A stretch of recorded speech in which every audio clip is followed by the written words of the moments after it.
Merong lumabas na Pulse Asia survey na nagpapakita na malaki po yung ibinaba ng approval at trust ratings ni President Marcos. How concerning is this for the President? Nalaman po natin na ang respondents dito ay 2,400.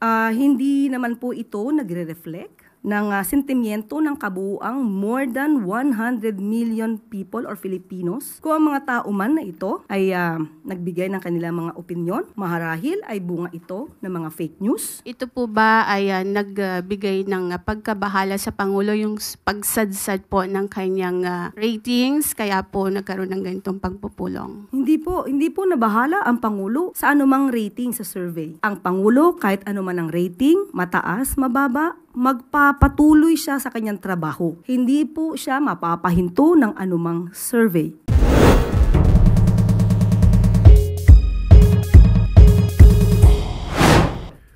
Moving on to other news, Maricel Halili, News 5.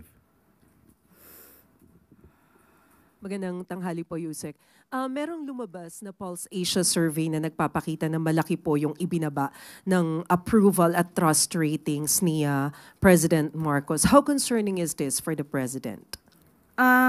Nalaman po natin na ang respondents dito ay 2,400.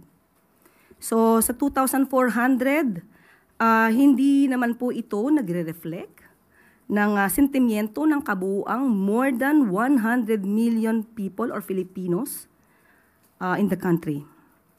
But dahil nga nakita at nabanggit natin itong mga fake news, sumasalamin din po ito sa impluensya ng mga fake news na nagkakalat.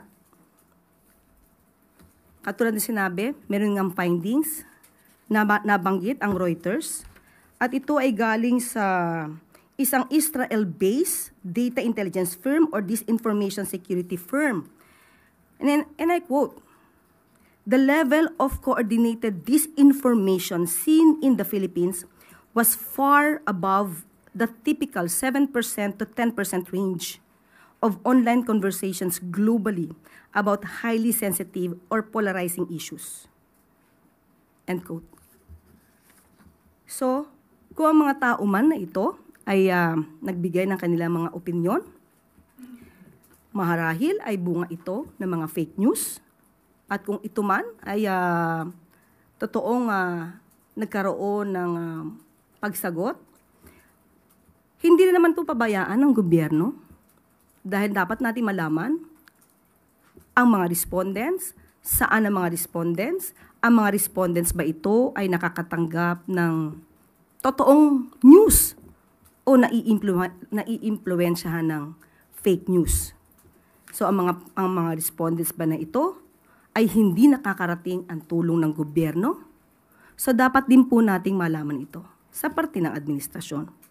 At kung ano man po ang nagiging desisyon ng Pangulo at ng administrasyon, at ito'y magre-reflect sa isang survey na naisin pa rin po at ipapatupad pa rin po ng Pangulo kung ano ang nasa batas, kung ano ang tama, at hindi kung ano po ang sasabihin sa isang survey.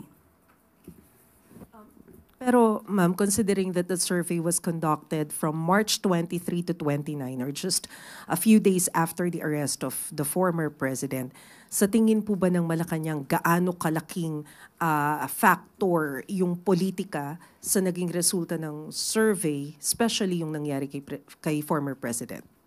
Okay, lumalabas nga po dito na bumaba di umano ang rating, no, approval rating ng Pangulo. Pero sabi nga po natin, ito ay titignan pa rin po ng administrasyon. Hindi naman po natin, hindi papansinin kung ano ang mga sinasabi ng survey. Pero muli, 2,400 ay hindi po ito kabuuan na sentimiento ng buong Pilipinas. Magtatrabaho pa rin po ang Pangulo, katulad ng aking sinabi, kung ano ang tama, kung ano ang sa batas. Hindi dahil ito ang idinidikta ng tao na hindi naman naaayon sa batas. Ma'am, last point. During the interview of Pulse Asia President Ronald Holmes over True FM. Kanina lamang po ito. Ang sabi niya, isa daw marahil sa dahilan ng pagtaas din ng disapproval rating ni PBBM ay yung pagtugon sa pangunahing problema like yung matataas na presyo ng bilihin, kakulangan sa kita o yung sahod at yung paglaban daw po sa katiwalian. Where do you think the problem lies? Una, tignan natin. Nabanggitan natin, nagpakita na po tayo dito, nakausap na rin po natin at natanong po ninyo ang mga heads po ng ibang mga departamento patungkol po dito. Halimbawa po yung walang gutom program. Kaya nga, ang tanong po natin dito, 2,400, nakakarating po kaya ang serbisyo ng gobyerno? Pangalawa po, sinasabi po natin, di ba, na walang trabaho. Yung tungkol sa sweldo. Binanggit na rin po natin ang direktiba ng Pangulo patungkol po sa pagtaas ng sweldo sa pamamagitan po ng Regional Tripartite. So, hindi po yan tinulugan ng Pangulo. Yan po ang direktiba para po tumaas ang sweldo ng ating mga kababayan. So, kung saan man nanggagaling po itong opinyon ni Holmes, Mr. Holmes, okay? Yan ay kanyang opinion. Siguro mas maganda rin po na malaman niya kung ano ba talaga yung katotohanan. Baka po kasi nasasapawan ng good news ng mga fake news. Salamat, ma'am. Maris Umali, GMA Integrated News. Good afternoon, ma'am. Ma'am, before I proceed to my question on kidnappings, may I just do a follow-up question on the question of Maricel? I understand that the 2,400 who were asked in the survey are not representative of the general sentiments of the millions or hundreds of millions of Filipinos. But are you alarmed or are you concerned by the fact that survey results somehow shape the decision-making of individuals, especially when it comes to elections or since we already have an upcoming election? Yeah, that's the reason why we have this directive from the President that we should curtail fake news. Since day one that we had been appointed, we were tasked to do our job, to spread the truth and not fake news. Totoo po yan. Sinabi po natin before na ang fake news makakapag-diskaril ng isipan ng tao, ng taong bayan. Kaya nga po gumagawa ngayon ng aksyon, nagkakaroon po ng pagpupulong ang Presidente, ang Pangulo, sa mga heads of the agencies, especially DICT, para po matugunan na po at mabawasan na po itong mga fake news na nagkakalat, lalong-lalo na po ngayon, campaign season. All right. Ma'am, with regards to my question, in light of the recent spate of kidnappings, what is the reaction of Malacanang in terms of calls for President Marcos to tap the military intelligence to go after kidnappers? Okay. Sa ngayon po, lumalabas naman ayon ito sa sinabi rin ni Chief Marbil. Muli, babanggitin ko ang kanyang sinabi. These are isolated, calculated acts rooted in personal and financial vendettas. The situation is firmly under control. Our law enforcement strategies are effective. Criminal networks are being taken down. So, tingnan na lang po natin kung ano po ang magiging action muli at magiging estratehiya po ng PNP kung kinakailangan pa po talaga nilang gamitin ang military intelligence. But as far as you're concerned, there is no need at this point to tap military intelligence. Opo, dahil hindi naman po, wala pong widespread na pinapakalat din ng iba na may widespread kidnapping spree in the country. Hindi po yan totoo. Malaki pong fake news siya. Thank you, ma'am. Ann Soberano, Bombo Radio. Good afternoon, Yusek. Reaction lang po from the palace.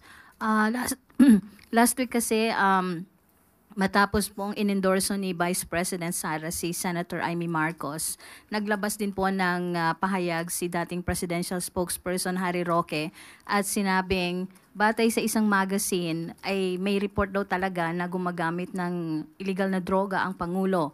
Kaya hinamon ni Roque ang senadora na patunayan na gumagamit nga talaga ng illegal drugs ang Pangulo dahil imposible po daw na walang alam dahil kapatid niya po ito. Thank you. Unang-una po, si Atty. Harry Roque ay lumalabas na ngayon bilang isang fake news peddler. Siya po ang sinasabing nagpakalat ng isang fake pulveron video at ngayong wala pa siyang napapatunayan at wala siyang ebidensya. Kahit na nga yung kanyang mga ebidensya sa Quadcom ay hindi pa rin niya napapatunayan, ngayon ay maghahanap pa siya ng tulong para makapagbigay ng ebidensya. Sila po ang nagsasabi ng ganitong mga klaseng akusasyon, hindi niya nakakailanganin ng tulong kung meron po siyang ebidensya. May mensahe po ba kayo sa mga ginagawa ni dating presidential spokesperson Roque? Ano po yung mensahe niyo sa kanya? Go home. Thank you po. Eden Santos, Net 25. Yusek, good morning po. Wala po bang plano ang Marcos administration na humingi po ng tulong sa Interpol para maaresto sina Attorney Harry Roque at Maharlika na sinasabi niyo pong sila yung nagpapakalat ng fake news regarding dun sa Polvoron video para po, since meron naman po tayong maigting na cooperation sa Interpol para naman po, sabi niyo nga, makabalik din sila dito para harapin yung kaso na isinampa po sa kanila inciting to sedition, if I'm not mistaken. Wala po tayong sinasabi na ang nagpakalat po ng fake pulveron video ay si Atty. Harry Roque. Siya po mismo ang nagsabi nito sa isang maisog rally sa Vancouver. At hindi rin po tayo ang nagsabi nito, kundi yung isang vlogger na si Pebbles Cunanan. Pero ito na may base sa kanyang mga sinabi, sa kanyang talumpati sa maisog rally. Sa ngayon po, nakipag-usap po tayo sa DOJ at wala pa pong nasasabing naisa pang kaso sa korte. So wala pa po itong lumalabas na warrant of arrest issued by the court.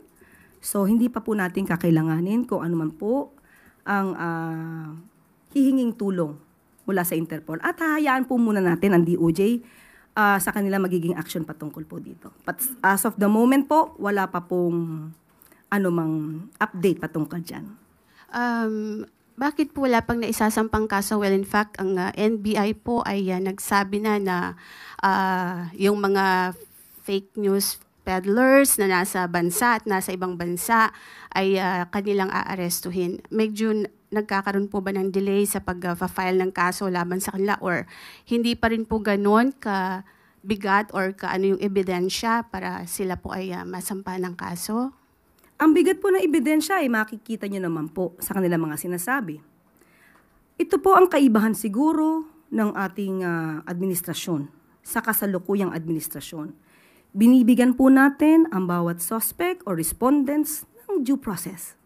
Kailangan po nilang ma-enjoy, kailangan din po nilang ma-enjoy this right to due process. Hindi po ito basta-basta maghuhusga. Kailangan po itong dinggin, bigyan po sila ng karapatan na sumagot, mag-file ng kanilang counter affidavits. Doon na lang po sa last question po yung pagpapatawag po ng meeting ni Pangulong Marcos sa iba't ibang head of agencies na para pag-usapan yung fake news at tila ito po ba ay nagbigay ng pagkabahala sa Pangulo yung pagsadsad po ng kanyang ratings kaya po nagkaroon ng ganitong pagpupulong? Hindi po nabahala ang Pangulo sa anumang rating sa survey. Sabi natin kanina, ang Pangulo, kahit ano man ang rating, mataas, mababa, magpapatuloy siya sa kanyang trabaho. Hindi po siya mapapahinto ng anumang survey.